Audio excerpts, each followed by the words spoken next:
एक कढाई घ्यायची आणि हे चांगलं असं लालसर भाजून घ्यायचं आणि मग कढाईतून बाजूला काढून घ्यायचं. कढाईमध्ये थोडंसं दूध टाकायचं, त्यामध्ये थोडीशी साखर टाकायची. साखर चांगली विरघळून घ्यायची आणि साखर विरघळल्यानंतर त्यामध्ये आपण भाजलेलं लालसर खोबरं टाकायचं आणि मग चांगलं हलवू घ्यायचं. थोडा वेळ शिजवून द्यायचं ते तसंच.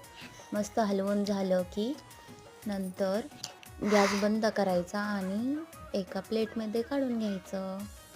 ही बर्फी एकदा ट्राय करून बघा. आपल्याकडे देवासाठी फोडलेला नारळ असतं ना, त्याचं मुलांना आणि आपल्याला खाण्यासाठी खूप छान स्वीट डेझर्ट. सगळ्यांनी ट्राय करा. लाईक, शेअर आणि सबस्क्राईब करा प्लीज माझ्या चॅनलला.